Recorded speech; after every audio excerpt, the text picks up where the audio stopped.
Robert Allen here. Thanks everybody for watching and listening. We're talking about, well, more conversations with the film Missing, a follow-up to the film Searching, the creators, the directors, writers. This is such a good movie, and we've had other cast on over the past few weeks.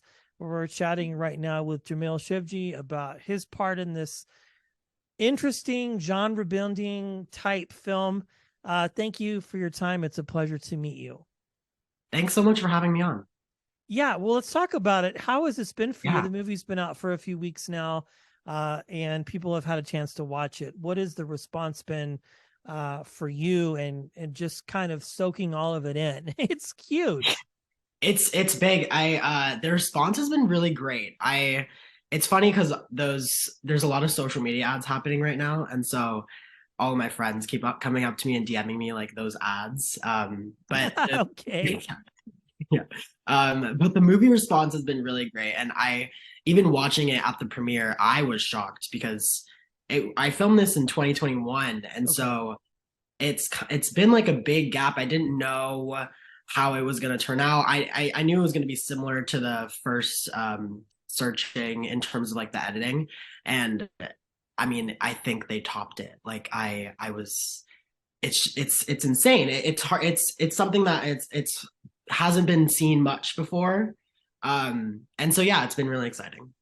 Yeah. So, had you seen the first one when you first became a Oh, part of the project? Okay. yes. Yeah, yeah. I actually my family was a big fan. It was also amazing because it's such good for representation. Like there's so Yeah. many POC characters and they're not, stereotypically represented. And so my family has been a fan since I think 2018 Searching came out. Yeah, right around there. I think that's correct. The thing that's interesting about this movie and the other film is that it deals with the idea of social media and the Right. power that social media can have in really, uh, I don't think, I mean, as advanced in technology as we are, I don't think we've scratched the surface, especially now with all the ways people have access to phones and technology. Yeah, And this movie in particular takes it in a different direction, and it really keeps you on the edge of your seat. Let's talk completely. about your character and their involvement in the film and your perspective as far as like what those moments were like when you're filming this and really delving into a world that's very known and very out there, but also can be a very dark space for people who are not responsible in the best way to describe Yeah, it. completely. I mean, my relationship with social media kind of goes up and down, but Yeah.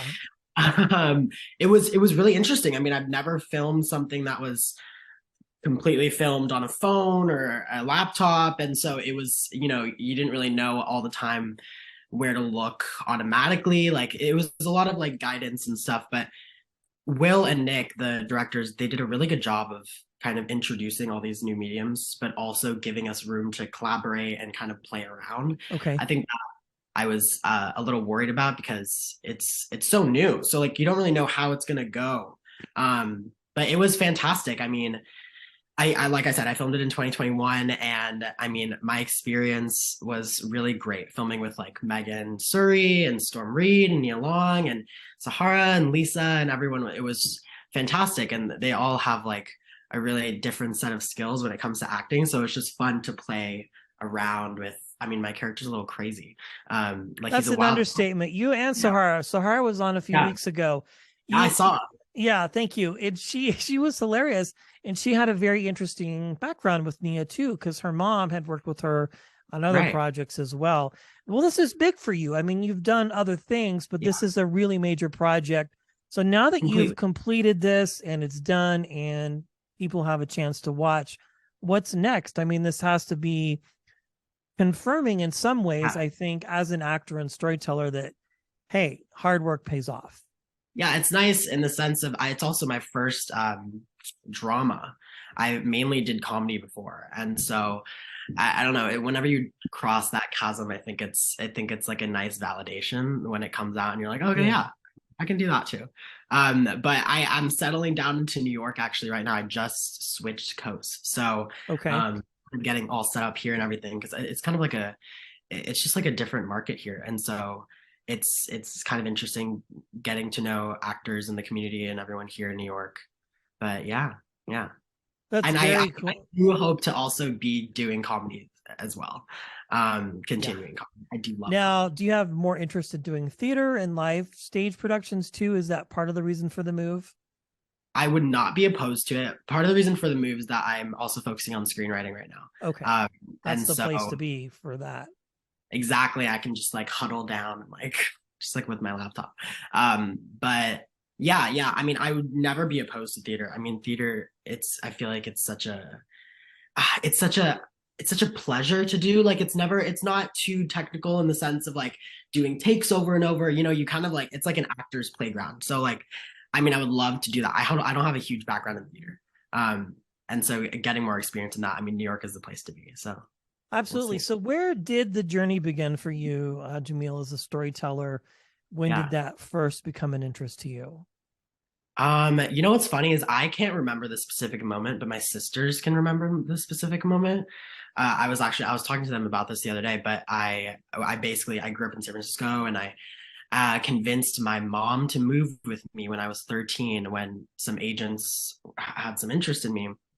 And it was a huge long shot, but I was really annoying to my parents. And so they did. Okay. And you know, I mean I feel like to every young actor, I'd just be like, just be really annoying to your parents and then they'll give in eventually. They'll give in instead of like the traditional routes that one might take. Exactly. Yeah. I mean, I don't know whose parents would want them to be an actor, um, Right.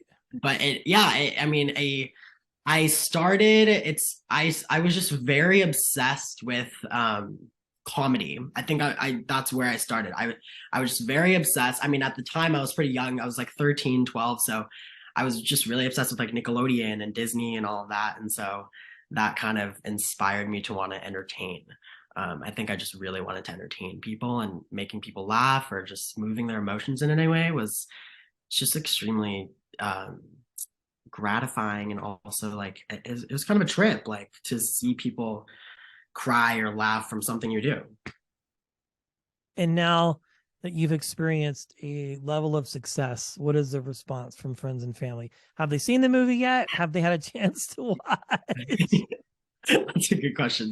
They've seen the movie. They love the movie. I brought my mom to the premiere. Nice. Um, my dad is actually in the movie for a second. They used one of my pictures like from my Instagram with me and my dad for their Okay, Father's Day. yeah.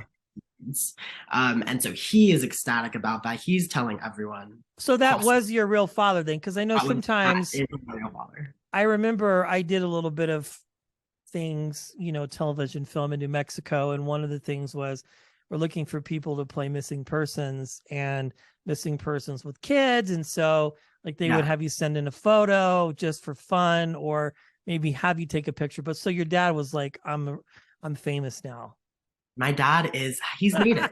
He is He's just like, like I'm a star, on just top like of my the world. son. He's like, this is checked off my bucket list. He's so happy. Nice. So that's been really good. And then I mean it's funny because I had like some extended family who loved the first movie. And so when they found out I was gonna be in the second movie, they were just like they dropped everything, Okay. and I've been really lucky to be in some projects like Family Reunion and The Detour. I was a fan before Okay. I was on those TV shows and this movie, and so I think it's a really meta situation when you're cast in something you're a fan of because it's like because I freak out like I'm like I like getting starstruck. It's fun for me to get starstruck in a way, because I don't know, it doesn't lose the magic. I feel like sometimes you can lose the magic when you know how it all works behind the Right. scenes. And so I've retained like a level of starstruckness, like for Nia Long and Storm Reed. I mean, they're fantastic. So Yeah. I even doing this, like having done it for so long, like every so yeah, I mean, often. you interviewed Daniel Radcliffe. I Yeah, that freaked out. was a very crazy moment. And it was only for like 5 minutes, but really like three and a half, when you're doing press like that and moving in and Yeah, out. It happens a lot. And it's so some cool. higher levels than others, but it's just a trip to be able to meet people that you watch on TV, that you watch in Yeah, film. it just makes it a lot of fun. And then you get to know the human side of them, that person, like we have in our conversations. Well, this is really cool. Congratulations. This is a Thank you so great much. film, and much more success for you. It's all well deserved. And hats off to your father for having his Yeah, moment. honestly, my dad stole the movie, I think. Yeah, 100%. Well, congratulations, Jameel. Thank you so much for your time, and best of luck to you in New York and what's next. Thank you so much for Thank hanging you. out. Thanks for Absolutely. having me on. I hope we cross paths too.